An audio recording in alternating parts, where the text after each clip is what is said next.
గెలిపించుకున్నా. ఏమైతే నా పిల్లలు కొడుకుతోటి అన్నారు. లోకల్ బాడీ ఎలక్షన్ అన్ని గెలుచుకున్నా. ఏమైతే నా పిల్లలు కొడుకుతోటి అన్నారు. శాప్ చైర్మన్ అయినా. ఏమైతే నా పిల్లలు కొడుకుతోటి అన్నారు. రాష్ట్ర యువజన విభాగానికి అధ్యక్షుడన్నా. ఇంకొకసారి అంటారు ఎమ్మెల్యే కూడా అయినామనుకున్నా. కానీ ఒరే మనం అనే కొద్ది వీడు ఎదుగుతారా అని చెప్పి ఈ మధ్య అన్నం సాధించినారు. మన బాలకృష్ణ కూడా వచ్చినాడు వీడికి. ఇదే పటేల్ సెంటర్కి వచ్చినారు. నేను టీడీపీ వాళ్ళని అడిగినా ఏమైంది బాలకృష్ణ మీటింగ్ అంటే అన్న వాడు తెలుగులో మాట్లాడతాడు ఇంగ్లీష్ లో మాట్లాడితే శుద్ధి నాదా. తెలుగుదేశం పార్టీ వాళ్ళకి ఎన్నికలు దగ్గరకు వచ్చినాయి కాబట్టి ఇక ఎస్సీల పైన ప్రేమ పుట్టుకొని వచ్చింది. ఎస్సీల పైన ప్రేమ పుట్టుకొని వచ్చింది. ఒక్క విషయం గుర్తుపెట్టుకున్నా, మాండ్ర శివానంద రెడ్డి అనే వ్యక్తి హైదరాబాద్ లో కబ్జా చేసిన ప్రతి సెంటు భూమి, ప్రతి ఎకరం భూమి అన్ని కూడా దళితులవే. ఈ రోజు వాళ్ళ పరిస్థితి ఎట్లుందంటే ఇండియా వాడు పాకిస్తాన్ వాడు కొట్టాడుకొని చైనా వాడి పైన బాంబులు వేసినట్టుంది. శివానంద రెడ్డి కబ్జా చేసింది హైదరాబాద్ లో. ఆయన పైన కేసులు పెట్టింది తెలంగాణ పోలీసులు. ఆయన ప్రెస్ మీట్ పెట్టి వైఎస్ఆర్ కాంగ్రెస్ పార్టీ ఆయన పైన కుట్ర చేసిందట. 10 ఓట్లు ఉండేది కదా కుట్ర చేశారు. నీకు నీ ఊరల్లే ఓటేవారు, నీ పైన ఎవరు కుట్ర చేస్తారా?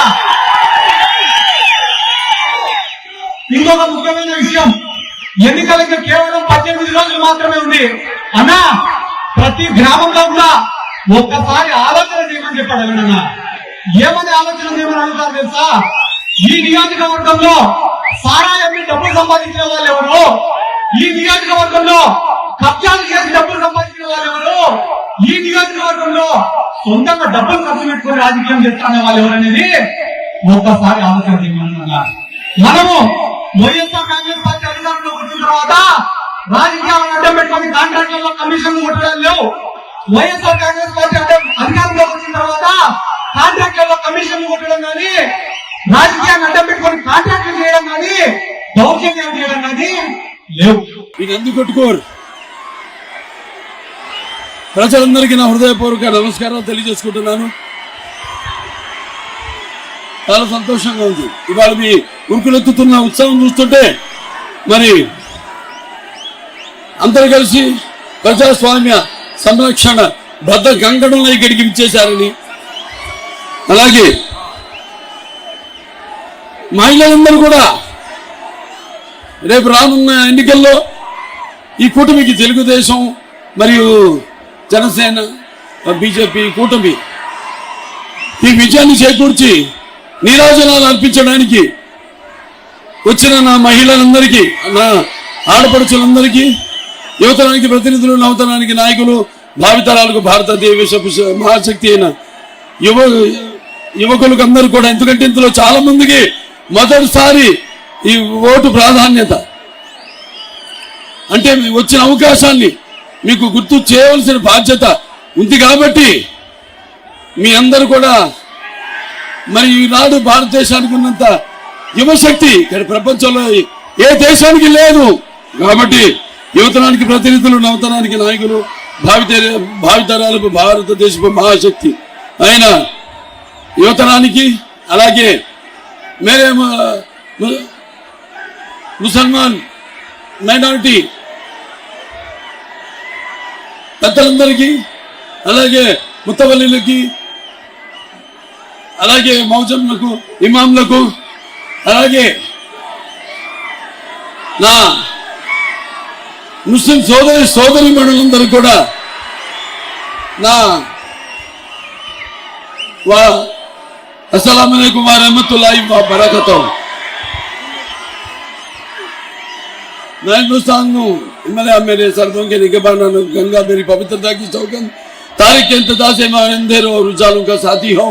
और मेरे खाक पर संगे मरमर में चादरों में लिपटी हुई इमारतें दुनिया से कह रही है कि जालिमों ने मुझे लूटा, मेहरबानों ने मुझे संभाला, नादों ने मुझे जंजीरें पहना ली और मेरे चाहने वालों ने उन्हें खाट फेंका। सारे जहां से चाह हिंदू सिता हमारा, हम बुलबुले इसके ये गुल सिता हमारा। ఇవాళ ఇక్కడ నందికొట్కూరు పట్టణం అయితేనేమి, లేకపోతే జూపూడి బంగ్లా అయితేనేమి, లేకపోతే పాములపాడు, అలాగే మనకి కొత్తపల్లి అయితేనేమి, ఇటు పగిడాలు అయితేనేమి, లేకపోతే మిడుతూరు, మొత్తం మండలాల నుంచి అందరూ అశేషంగా ఇక్కడికి తరలి వచ్చిన అందరూ కూడా నా హృదయపూర్వక నమస్కారాలు తెలియజేసుకుంటున్నాను. పసుపు ఏంటి ఇవాళ పసుపు అంటే శుభానికి చూసుకో, పసుపు అంటే ఒక ఆనందాల వేడుకకు మంచి ఆనంద గీతం, పసుపు అంటే ఒక ఆరోగ్యానికి ఒక గొప్ప ఆయుర్వేద ఔషధం. అలాగే పసుపు అంటే మన ఆత్మాభిమానానికి ఒక నిలువెత్తు కేతనం. అలాగే పసుపు అంటే మన ఆత్మ గౌరవానికి ఎగరవేసిన కేతనం. అలాగే పసుపు అంటే మన ఆత్మవిశ్వాసానికి నిజమైన సంతకం. అలాగే పసుపు అంటే అభివృద్ధికి నిర్వచనం. అలాగే పసుపు అంటే సంరక్షణకు, సంక్షేమానికి ఒక